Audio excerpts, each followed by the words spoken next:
Pharma industry में jobs अब काफ़ी टफ हो गई हैं। लो salary, long working hours, politics और एमएनसी में एंट्री भी लिमिटेड हो गई है।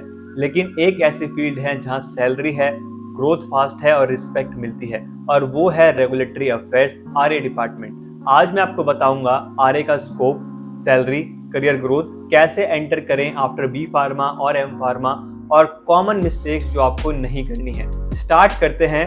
What is regulatory affairs department, what is RA?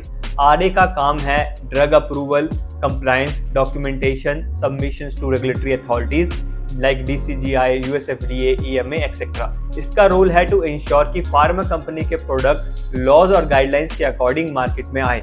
Reality is, बहुत लोग सोचते हैं ये सिर्फ पेपर वर्क है, लेकिन ये हाई रिस्पॉन्सिबिलिटी फील्ड है।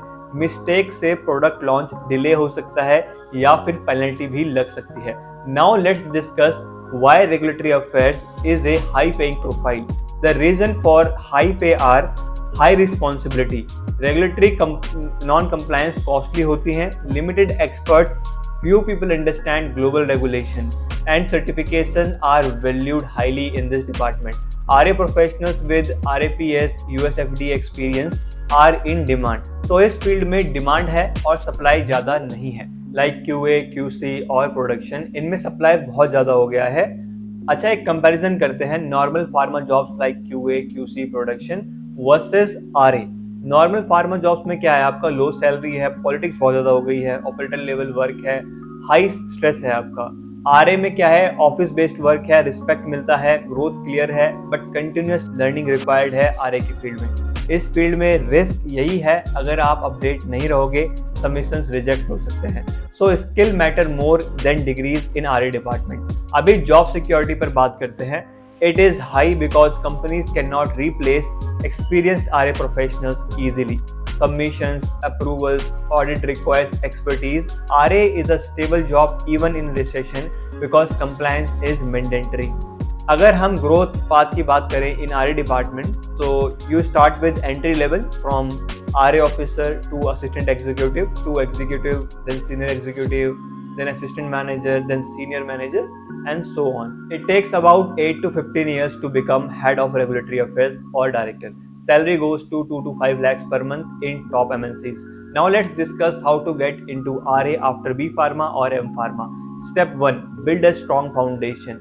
Do B Pharma or M Pharma with good knowledge and good marks. Step 2. Certification courses like regulatory affairs certification, इसको बोलते हैं RAPS, USFDA, EMA guidelines courses कर सकते हो आप। You can do them from Udemy या फिर कोर्सेरा, सब कर सकते हो। Step 3, do internship small pharma और CROs like clinical research organisation में भी आप कर सकते हो।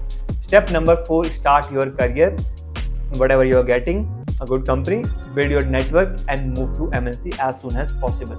Common mistakes to avoid are: never ignore soft skill. Communication plus documentation clarity is very critical in this field. Not updating with guidelines. Global regulations change constantly, so it is very important to stay up to date. Thinking it is just paperwork. RA is strategic. Decision affect product approval, so it is very critical. Skipping certifications. Without recognized certification, salary and promotions are slow. आपकी growth रुक जाती है। Now let's talk about positive side of regulatory affairs department. Respect in the company. Top management से आप directly interact में रहते हैं। Salary grows faster than normal pharma jobs like QA, QC, production. आपकी clear career road map रहता है आपके पास। Work life balance is generally better than production and QC. Global exposure and opportunity to work abroad आपको मिलती है if you have the talent in you. If I have to give you a reality wrap up, then pharma industry में सिर्फ salary chase करना या production jobs में settle होना future proof नहीं है। अगर आपको high paying, respected, stable career चाहिए तो regulatory affairs is the golden path. Entry tough है, लेकिन once you enter, growth fast है प्लस सिक्योर है। Certifications plus continuous learning is the key to success in regulatory affairs department. That's all for this video. अगर आपको video पसंद आई हो तो like and subscribe. I'll see you in the next one. Thank you very much for watching guys.